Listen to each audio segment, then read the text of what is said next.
सूर्य गोला प्रकाश पडला आडवा डोंगर,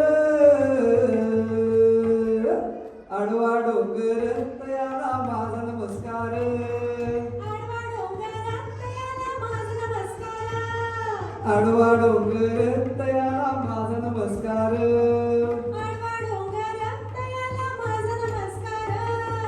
नमन करोनी तुला मोरया करतो कला सादर,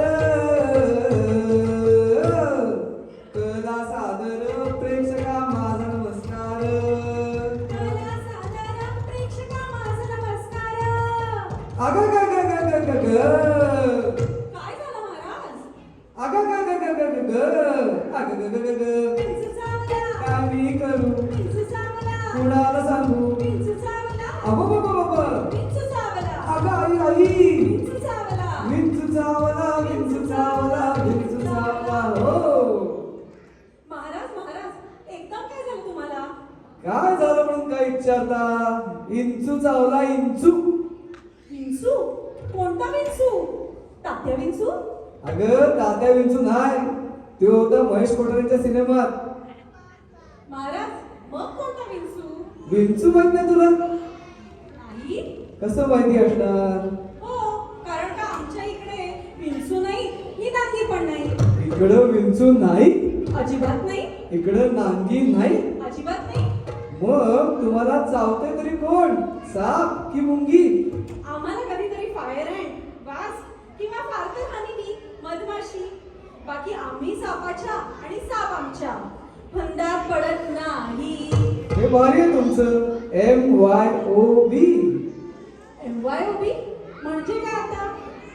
हे नवीन कुठलं ABCD? MYOB म्हणजे माइंड युअर ओन बिझनेस. आम्ही तुमच्या फंदात पडत नाही, तुम्ही आमच्या फंदात पडू नका. कोल्हापुरी भाषेत ऐकायचं तुला? माझा नाद करू नकस. माझ्या वाटेला जाशील तर खटक्या बोट आणि जाग्या पलटी. MYOB mind your on business. अजून कळलं नाही? नागपुरी भाषेत ऐकायचं तुला? काय जामत जामत करून राहिला काय बच्चे कंपनी? देऊ काय कान पट्टी खाली? महाराज महाराज कळलं आता. MYOB म्हणजे तुमचं तुम्ही आणि आमचं आम्ही. हे अगदी खरं आहे. इकडे म्हणजे अमेरिकेत हे असंच असतं. मग तुम्ही गाव गप्पा किंवा गॉसिप कसं करता आणि घरी सासूबाई सुनबाई MYOB कशा राहू शकतात? महाराज अमेरिकेत सासू सून काय किंवा सासरे जावई काय हे MYOBच असतात. एकतर सासर माहेरची मंडळी जास्तीत जास्त 6 महिन्यासाठी येतात. आधीच अंतरला त्यात कशाला वाद? हे भारी आहे बाबा तुमचं. ना सासूच्या सूचना ना भांड्याचे आवाज. का आजी आजोबा खरंय का? तुम्हाला करमतं का इकडं? महाराज आजी आजोबा हे दुधावरच्या साईसाठी म्हणजेच नातवंडांसाठी येतात. त्या निमित्ताने एकत्र राहणं होतं, सणवार साजरे केले जातात, संस्कारांची देवाणघेवाण होते. आणि गॉसिप म्हणाल तर त्यासाठी हल्ली खूप माध्यमं आहेत. हे कुठलं माध्यम? टिंग टिंग, मोबाईल फोन, भ्रमणध्वनी. हे मात्र अगदी 113% खरं आहे. या फोननं जगाला येडे केले येडं. या फोननं आणि स्मार्ट ॲपनं जग जवळ आणलं असतं तरी बी अख्ख्या जगाची झोप करून ठेवली. आणि योच विंचू मला चावलाय. म्हणजे फोन हा या नवीन जगाचा विंचू आहे. वय तर तो कसा काय? दिवस बघत नाही, रात बघत नाही, वेळ काळ बघत नाही, कोणत्या वेळ असतो. टिंग. बर फोन वाजला रे वाजला की लगेच त्याला उचलतात आणि मग किती वेळ जातो काय भानच राहत नाही. अख्ख्या जगावर यानं भानामती केली आहे, भानामती. महाराज त्यामुळे मात्र सगळ्यांची झोप कमी झाली आहे आणि मुलांचं अभ्यासातलं लक्ष उडालंय. आजकाल घरोघरी व्हॉट्सअप युनिव्हर्सिटी झाले. कोणी एकमेकांशी मोकळं ढाकळं बोलतच नाही. नुसता फोन काजवत आपले मेसेज खेळत बसलाय.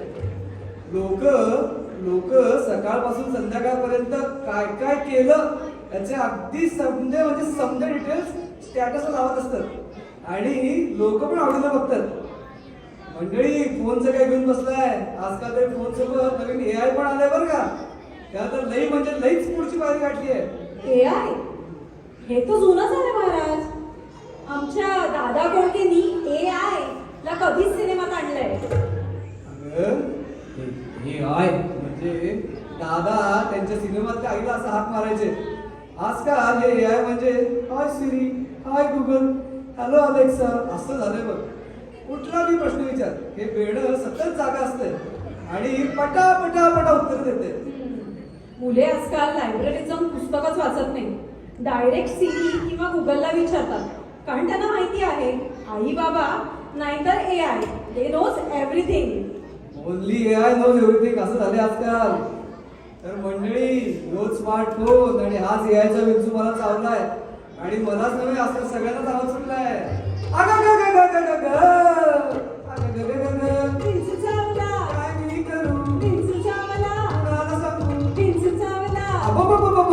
विंचू चावला, अगं आई विंचू चावला. विंचू चावला.